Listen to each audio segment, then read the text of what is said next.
Hey guys, Kalablade here again, and this is the follow-up video to my King Kong Popcorn review.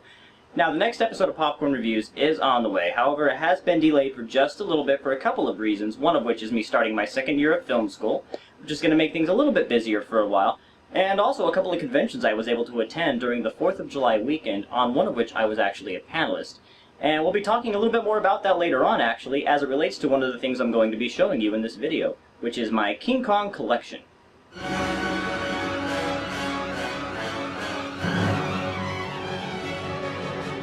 Now, originally, I was only going to show you guys the things which related to the original 1933 King Kong from my collection, but when I do the inevitable reviews of the remakes one day, I probably won't do this again, so I figure I might as well show you a little bit of everything that I have.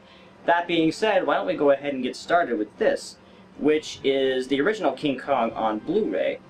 This was a Father's Day gift to me from my wife Thunder Kitty, and I would have used this in the review if I had had it rather than the DVD. Inside is this cool booklet which features photographs, artwork, and notes from the production, which is pretty awesome. And the Blu-ray transfer is gorgeous. It's the best I've ever seen the movie look. And here I have the 1976 remake starring Jeff Bridges and Jessica Lange. And I'll admit, I'm not a big fan of this version, but I'm sure you'll hear a lot more about that from me one day in the future. Just wait. And then I have Peter Jackson's 2005 version of the movie, which compared to the 1976 one I like a lot more. And yes, I am a Peter Jackson fanboy, so people are going to expect me to say that, but even so, it's much truer to the heart of the original 1933 version, and is much more reverential to the source material. If you're a fan of the 1930s version and haven't seen it, I highly recommend checking it out. And then I have this cool box set I wanted to show off, being an admitted Peter Jackson fanboy, as well as a lover of behind-the-scenes documentaries. This neat little set is the production diaries that Peter Jackson originally posted online daily during the production of his version, and it comes in this cool box with collectible lithographs of concept art from the film, and, kind of like the Blu-ray, it has a booklet inside the case with photographs and notes and whatnot. Before this, no director had really done internet diaries like this, so at the time it was something really new. I remember how awesome it was to actually sort of have the opportunity to follow along with the production as the film was being made. And you'll remember this guy from the review. He still hasn't told me how he did it. Also, I have this neat little figurine. Can't even remember where I got it now. And then really quick, I have here the prequel novel to the 2005 version as well as the video game adaptation, which was actually pretty good. Most licensed games like this tend to be kind of disappointing. Before we move on to the rest of the 33 stuff, I have one more thing from the Peter Jackson side of the collection that I just had to show you guys. It's a script he and Fran Walsh wrote for what would have been a 1998 version of King Kong, but it wound up being cancelled shortly before he went into production on The Lord of the Rings. It's a vastly different take on the story than the one they finally made. It's a fun read and would have made for an entertaining movie, I think, but it's far removed from the 33 version, and I think that's one of the 2005 version's greatest strengths is its love for the original. Moving on, let's look at some more of my things relating to the original, starting with this book, which was actually a lucky find for me at a thrift store. It's called Anthony Brown's King Kong, and is a fully illustrated retelling of the original film. The author also did all of the art, and sort of provided his own interpretation of the characters and scenes. Interestingly, you'll see here that he chose to make Anne Darrow look like Marilyn Monroe instead of Fay Wray. Anyways, it's pretty cool. I like having it in my collection.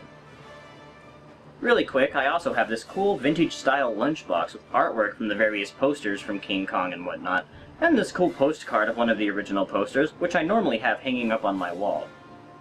And here's a really cool box that I have, which should have been a reel of select scenes from the King Kong sequel, Son of Kong.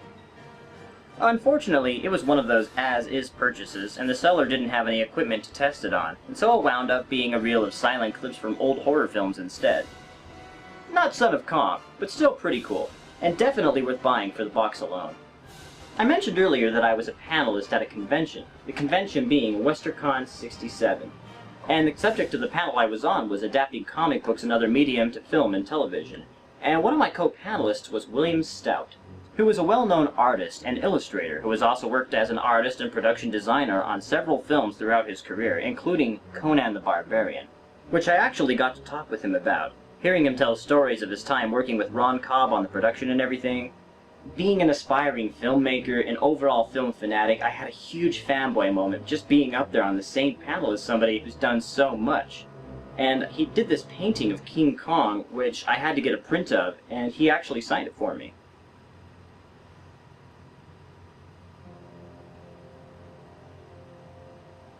I also learned while chatting with him that the original 33 King Kong is his all-time favorite movie, so that was pretty awesome.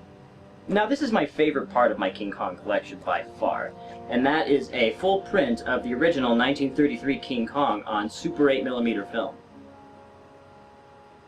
Unfortunately, when I say complete, I mean as complete a version as was available at the time this print was made. Remember how in the review I talked about how in the 40s censorship rules had changed and little snippets of the movie were cut out?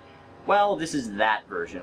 But I honestly don't care. Just to be able to own the movie on a film format at all is awesome. As you'll see, for those of you who don't know much about the Super 8mm film format, the film is really tiny. And I worked as a projectionist for a while, working with 35mm film, which was the standard until everything went digital. And here's a comparison for size. I discovered after I started collecting Super 8 that it was much more difficult, for me at least, to cut and splice, simply because the smaller size makes it more precise and awkward to work with. But yeah, I think we'll go ahead and wrap up with me showing you guys the film in action on the projector for a moment, and thank you for watching. Hope you enjoyed it.